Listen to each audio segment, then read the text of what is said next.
I hope you guys enjoyed part 2. This is part 3. Please continue watching because this video is for both males and females, and I'm talking about the basic fundamentals that no one talks about on YouTube or otherwise, and these will really help you. These are the fundamental building blocks for you to be motivated to go and lead a fit and active lifestyle and remain in that lifestyle.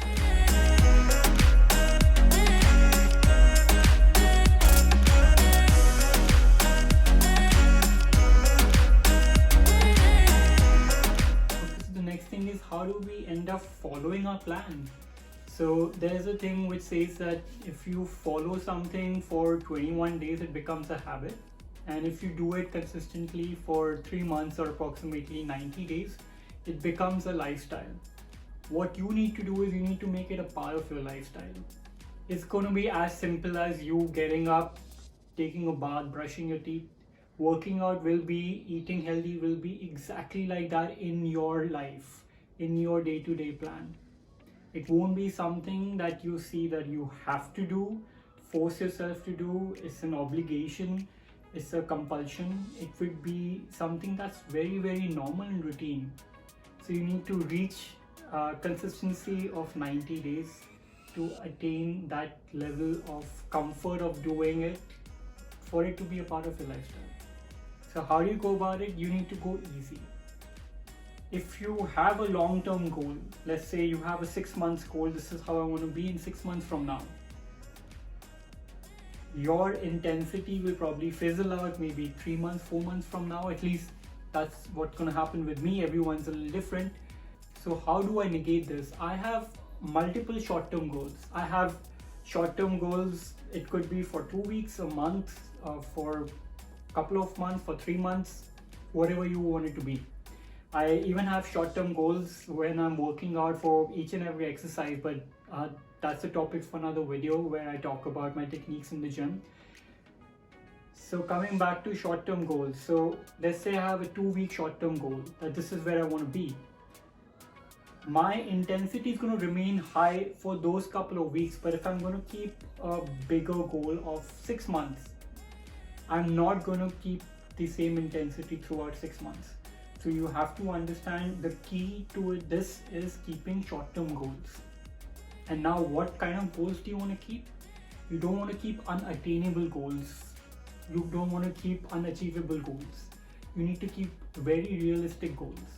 Goals you know you can achieve. And what's going to happen is, I can guarantee you, when you keep short-term goals that are achievable, you will actually, because you are spurred, you will actually keep pushing yourself and you will attain, you will exceed the goal that you set for yourself. You're going to do much better, trust me. And in that turn, multiple short-term goals leading to your long-term goal, you're going to break that long-term goal as well. So have multiple short-term goals and one long-term goal. So it's like maybe studying for an exam. Now you know you have maybe 10 books to read for that exam. Now if you're going to say, oh shit, 10 books to read for this one exam, it's a lot of work. But then if you go chapter by chapter, book by book, so you know the progress that you're making. So you tackle it like that in this as well. The other wrong thing that we do is we start comparing ourselves with other people. You need to understand everyone is built differently. They will respond differently to a workout, they will respond differently to a diet than you would. Everyone has slightly different genes as well. So please do not compare yourself with anyone. The only person you need to compare yourself with is how you were 2 weeks back and how you're going to be in the next 2 weeks. Your competition is only with you, and that's the only person you need to focus on. And in this, everyone wants instant results. You cannot do something instantly. You have to go through the process. So you need to be patient. You would need to wait. Don't be in a hurry to reach where you want to be. In this, let me summarize and say that please be process oriented and not result oriented. If you are okay going through step by step, going through the pain of each and every day of working hard, you're going to most definitely achieve what you set out to achieve. In fact, I'm telling you, you're going to burst the ceiling and you're going to go much higher. if you love the process and you don't focus on the result will come. It will be exceedingly good. It could be beyond your expectations also. But if you focus on the process of every day going to the gym, of every exercise, every set, every rep, every meal that you eat, you focus on the process. So be process oriented. The other thing that people do is they check their progress every day. Stop doing that. Your body is not going to change in one day. You're not going to see anything in one day. It will take at least 2 weeks for you to see a visible change in your body. So I would suggest, please do not compare yourself today to tomorrow, to day after. Wait for a couple of weeks. And the best way to do this is to take progress pictures. But take it after every 2 weeks. And there, yes, you will see a major difference between how you were to how you are now if you are following the process. And this is something that I really need to talk about, because a lot of people have this misconception. It's about their weight. A lot of people think that I'm this particular height and age and I'm supposed to weigh this much according to the chart, which is very, very generic, by the way. And if they do not meet the criteria, they might say, oh, I'm underweight or I'm overweight. But that's not the case. A lot of people have high bone density, so their weight is heavier. Some people retain water more, so their weight is more than the others. So that chart is actually very, very generic. So please do not go by that chart and think that this is your weight and you do not match it, so you need to make a change. No. In fact, in the same day, your weight can change by 1 to 1.5 kgs. Also, what happens is that people go and they weigh themselves in different weighing machines. All weighing machines are calibrated slightly differently, so you may be like a kg heavier in one and maybe 2 kg lighter on another one. So what I would recommend is, please use one weighing scale. Also, give yourself time. Again, we spoke about it. Give yourself 2 weeks minimum to see a change. Use that weight as a reference. So let's say this is the weight that I need to be. Let's say I'm 78 kgs and I need to bulk up. So 78 now is my reference. So now 2 weeks later, I need to check whether I'm gaining weight. So I need to see whether I'm more than 78 kgs. And that is the progress that I need to check, keeping 78 kgs as the datum. You need to do the same. The only way that you need to see whether this is something that you want and you need to be at this particular stage is how you look in the mirror. This is the best visual cue for you to know whether this is what you want. So keep taking progress pictures and see how you look in the mirror. If you look good and this is what you are happy with, stick with that, disregard your weight. Okay, so now I can understand that all this process can be so overbearing and intense. You need to take a break. You need to relax, put your feet up, go out, laze around, maybe just sit on the couch, watch Netflix all day. Just take it easy, eat whatever you want once in a while. You do not need to do this day in, day out, again and again, and wear yourself down. Take a break and allow yourself to be lazy. So now we come out of the gym and the nutrition. We talk about other aspects of trying to maintain a fit lifestyle. This is something that I used to do a lot, and I think I still do it, but maybe not as much. It's don't neglect your friends and family.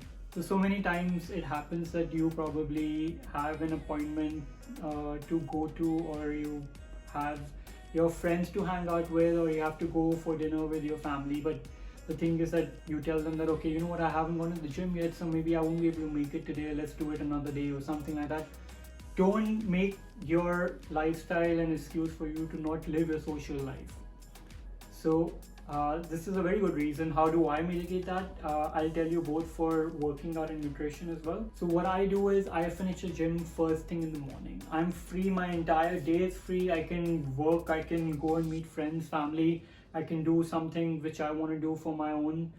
This is the easiest thing and the best thing that you can do. Finish it off first thing in the morning. But sometimes it happens that you cannot go in the morning for whatever reasons, and you are bound to go for some social obligation where you end up missing your workout, or maybe going for dinner and lunch which you cannot avoid, and you have to eat food there which does not fit your diet plan. So how do you get out of that? You cannot, but you can at least mitigate it. So what do? You always should have a backup plan for your workout, backup plan for your nutrition. So personally me, I love to travel a lot, so I go on a lot of vacations, but I don't want to go and hit the gym when I'm going for a vacation. I want to enjoy my vacation, I want to eat what I want. But how do I cater for my workout? I do a little bit of calisthenics in the room before I head out from the hotel room. So my day starts like that. At the same time, it doesn't affect my physique as much, and when I get back from my vacation, I'm ready to go and hit the gym again. As far as your nutrition goes, so I remember I went out for lunch once with a friend and she ordered, and the waiter looked at me and I said, I won't order anything, I've already eaten from home. And she was like, then why did you even meet me for lunch if you already eaten? So please don't do that. So when you do go out and you have an obligation to eat, or gone for a family function or something like that, or out with friends, or let's say you just want to go out for dinner, choose the least, or let me put it the other way, choose the healthiest option out of what you want to eat. Don't choose junk which you know is not going to help you at all. So choose the healthiest option out of stuff that you would eat or you have available in front of you. So use that as a backup plan for your workouts and for your nutrition, so you can minimize the damage without alienating yourself around others. Okay, I think the video has gone on for too long now. I'm going to wrap it up by saying the last thing, which is get yourself into a routine. And the routine needs to be something that your body accepts, your lifestyle accepts. The more accommodating this part of your lifestyle, your workouts and nutrition, is with the other parts of your lifestyle, of your social life, personal life, work life, the longer you'll be able to follow it. So you need to harmonize this part with this part. You need to keep both sides happy, and the longer you'll follow it. This is a very important part. If it feels like it's an obligation, something that you have to get out of the way, and this part has to suffer, there'll be a lot of clashes, and eventually one side will win. And guess which side will win? You don't want that. You want to follow both the things, you will have to harmonize both the things. So you need to figure out a routine for you to do that in your day-to-day life. Keeping all aspects of life happy. That is the key. Okay, so this wraps up the video. I really hope I was able to help most of you, and if not, please let me know in the comment section what more you want to know. I will be more than happy to help you and talk more about it. So I'll have another video coming out where I talk about, now that you have started on this path, how do you remain on this path? So I'll be telling you bunch of training techniques, nutrition techniques that I use to remain on this path, which you can very easily. So I hope you guys like this video. Please like and subscribe if you haven't already. If you like this stuff, follow me on my other social platforms, Instagram, Twitter, or on Quora. I write a lot of stuff there as well. Thank you so much for watching this video. See you in the next one.